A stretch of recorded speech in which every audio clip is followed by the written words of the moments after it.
తాకట్టులో ఉన్న బంగారాన్ని విడిపించి ఆ రోజు ఆన్లైన్ రేటుకే మేము కొంటాం. Sharma gold company. నమస్తే గురుగారు. వాగర్థ సంపృక్తౌ వాగర్థ ప్రతిపత్తయే జగతః పితరౌ వందే పార్వతీ పరమేశ్వరౌ. సదాశివ సమారంభాం శంకరాచార్య మధ్యమాం అస్మదాచార్య పర్యంతం వందే గురు పరంపరాం.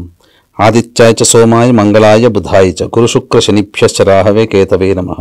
గురుగారు, 16వ తేదీన మార్గశిర మాసంలో ఎటువంటి దైవారాధన చేయాలి, దానివల్ల కలిగే ఫలితాలు ఏంటి, ఈ యొక్క రోజు విశిష్టత ఏంటి అనేది మీరు ఈరోజు మాకు చెప్పగలరు? తప్పకుండానమ్మా.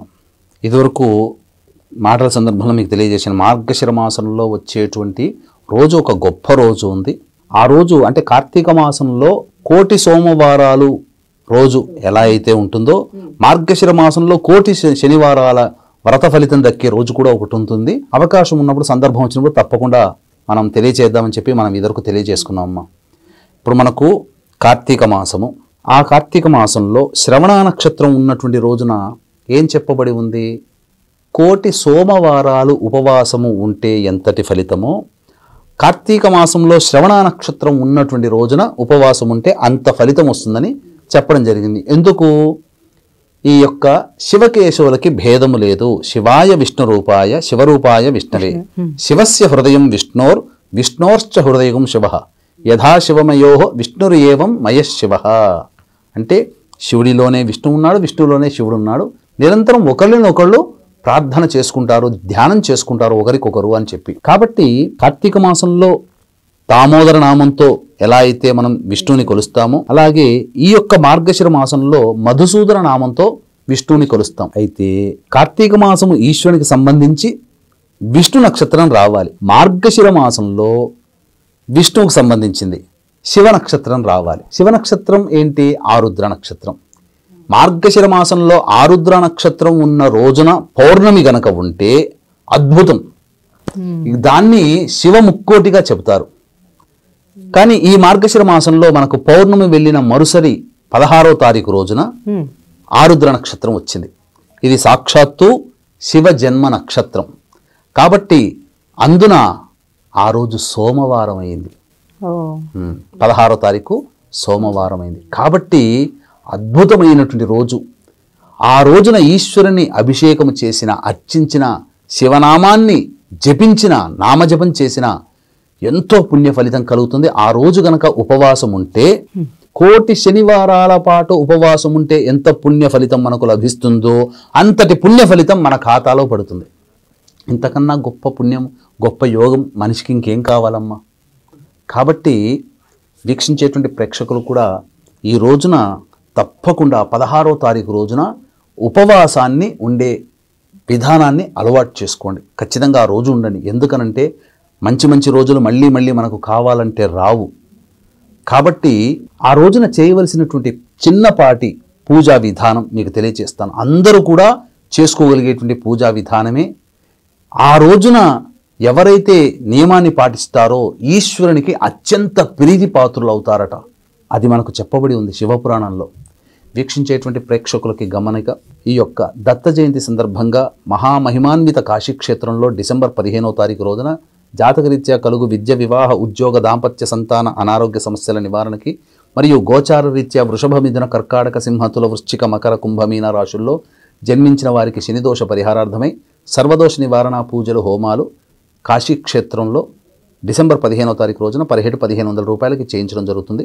అవకాశం ఉన్న వాళ్ళు కార్యక్రమ తదనంతరం కాంటాక్ట్ చేసి మీ గోత్రనామాదులు నమోదు చేసుకోవచ్చు. ఇక ఆ రోజున శివానుగ్రహం పొందడం కోసం ప్రతి మానవుడు కూడా, వీక్షించేటువంటి ప్రతి మానవుడు కూడా పాటుపడాలి. ఇందులో ఒక గొప్ప వైశిష్ట్యత మీకు తెలియచేస్తానమ్మా. సతీదేవి ఈశ్వరుని భార్య, దక్షుని కుమార్తె, పిలవని పేరంటానికి వెళ్ళిన కారణం చేత అవమానించబడి తనకు తానే అగ్నిలో ఆహుతైపోతుంది. ఈ వియోగాన్ని భరించలేక, సతీ వియోగాన్ని భరించలేక ఆమె శరీరాన్ని భుజాన వేసుకుని శివతాండవం చేస్తూ ఉన్న సందర్భంలో సుదర్శన చక్రముతో విష్ణు భగవానుడు దేహాన్ని ఛేదించగా 18 ప్రదేశాలలో పడడం, అది 18 శక్తిపీఠాలుగా ఏర్పడింది. తర్వాత సతీ లేని కారణం చేత వియోగం చెందినటువంటి శంకర భగవానుల వారు ధ్యానంలో నిమగ్నమై ఉంటాడు. ఈ ధ్యానంలో నిమగ్నమై ఉన్నటువంటి సందర్భంలో తారకాసురుడు గొప్ప వరప్రసాదాన్ని పొందుతాడు. ఏమని అంటే ఈశ్వరుడికి పార్వతీదేవికి అనగా సతీదేవికి పుట్టిన సంతానము చేతనే నేను మరణించాలి అని చెప్పి. మరి సతీదేవి లేదు కదా, మరణించింది కదా, మరి ఆయనకి పెళ్లి కాదు కదా, ధ్యానంలో ఉన్నాడు. ఎవరు పిలిస్తే పలుకుతాడు ఆయన? ఎవ్వరు పిలిచినా పలకడు. ధైర్యం లేదు ఎవరికి కూడా. కాబట్టి ఇటువంటి అకారణమైనటువంటి కోరికను కోరి తద్వారా తారకాసురుడు ముల్లోకాల్ని పీడింపచేస్తుంటే బ్రహ్మ విష్ణువులందరూ కూడా మొరపెట్టుకున్నారు. అందరు దేవతలందరూ కూడా బ్రహ్మ విష్ణువుని. అంతటా ఈ పని చేయగలిగినగా ఈ యొక్క ఈశ్వరుణ్ణి ధ్యానం నుంచి విముక్తి చేసేవాడు, మేల్కొల్పేవాడు ఒక్క మన్మధుడే. కాబట్టి ఆయనకి ఉపయోగపడాలంటే పార్వతీదేవి ఎక్కడ జన్మించిందో తెలుసుకుని మళ్ళీ ఆ పార్వతీదేవిని నియోగించాలి. పార్వతీదేవి హిమవంతుని పుత్రిక, సతీదేవి హిమవంతుని పుత్రిక పార్వతిగా జన్మించింది. ఆ పార్వతిని పూజ పరిచర్యల కోసం నియమించారు ఈశ్వరుని. ఎప్పుడు కళ్ళు తెరుస్తాడా, ఆయనే నా నాథుడు కాబట్టి ఆయన్ని వివాహం ఆడాలని పరితపిస్తుంది.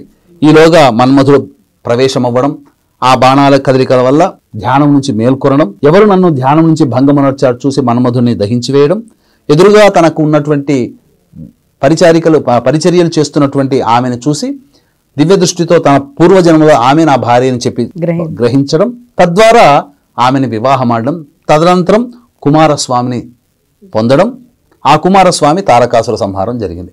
కాబట్టి ఇక్కడ కుమారస్వామిని ఎందుకు ఇష్టపడతాడు ఈశ్వరుడు అనంటే, అందరిలోకెల్లా కూడా కుమారస్వామి అంటే మహాప్రేమ పరమేశ్వరుడికి. ఎందుకు? తనకు మళ్ళీ భార్యను ప్రసాదించగలగానికి కారకుడయ్యాడు. కాబట్టి కుమారస్వామి అంటే చాలా ఇష్టం. కానీ ఈ కుమారస్వామి కంటే కూడా మార్గశిర మాసంలో వచ్చే ఆరుద్ర నక్షత్రం రోజున ఎవరైతే ఈశ్వరుని ఆరాధన చేస్తారో అట్టి కుమారస్వామి కంటే కూడా ఆరాధన చేసిన వాళ్ళు ప్రీతిపాత్రులు అవుతారు. అంటే ఆ రోజున ఆరుద్ర నక్షత్రం, మార్గశిర మాసంలో ఆరుద్ర నక్షత్రం ఉన్న రోజున ఎవరైతే పూజ చేస్తారో, ఈశ్వరుని ఆరాధన చేస్తారో కుమారస్వామి కంటే ఇష్టలు అవుతారట. పైగా ఇందులో గమ్మత్తు ఏంటనంటే, పార్వతీ అమ్మవారు మృగశిర నక్షత్రంలో జన్మించింది, మిథున రాశి. ఇక ఆరుద్ర నక్షత్రంలో శివుడు జన్మించాడు, అది మిథున రాశి. అంటే మృగశిర 3-4 పాదాల్లో ఖచ్చితంగా జన్మ అయి ఉండాలి. ఎందుకనంటే దంపతులకి చిహ్నం మిథునం తత్వం. మిథున రాశి సింబల్ దంపతులు. దంపతులు అంటే ఆది దంపతులు పార్వతీ పరమేశ్వరులు. కాబట్టి ఖచ్చితంగా మృగశిర నక్షత్రంలో అమ్మవారు జన్మించింది, పార్వతీ అమ్మవారు. కానీ 3-4 పాదాల్లో జన్మించి ఉంటుంది. ఆ మృగశిర నక్షత్రము ముందు రోజు అమ్మవారి నక్షత్రం, తదనంతరం శివుడి నక్షత్రం కలిసి వచ్చింది. కాబట్టి ఈ ఆరుద్ర నక్షత్రంతో ఉన్న రోజున వీక్షించేటువంటి ప్రేక్షకులు కూడా బ్రహ్మ ముహూర్త కాలంలో లేచి స్నానకృత్యాదులు తీర్చుకొని శివచిత్ర పరివారానికి చక్కగా పూలమాల, మల్లె పూలమాల, గన్నేరు పూలమాల వేసి ఆవు నేతితో దీపారాధన చేసి వీలుంటే అభిషేకం చేయించుకోండి. మీరే చేయండి. శివాయ నమః అంటూ శివలింగానికి అభిషేకం చేయవచ్చు, లేదా శివాలయంలోకి వెళ్ళి అభిషేకం చేయవచ్చు. కానీ బ్రహ్మ ముహూర్త కాలంలో అభిషేకం చేయాలి. ఉదయిస్తున్నటువంటి సూర్యుడికి అర్ఘ్యము 3 సార్లు ఇచ్చి, సూర్యాయ నమః, మిత్రాయ నమః అంటూ 3 సార్లు అర్ఘ్యం ఇచ్చి, తదనంతరం సూర్యాష్టకం 6 సార్లు పారాయణం చేయాలి. ఇక మధ్యాహ్నం వరకు ఎంతో ఆరుద్ర నక్షత్రం ఉందమ్మా, 12 గంటల వరకు కూడా చిల్లర. ఆ రోజంతా శివ సహస్రనామ పారాయణం వీలైనన్ని సార్లు చేయండి.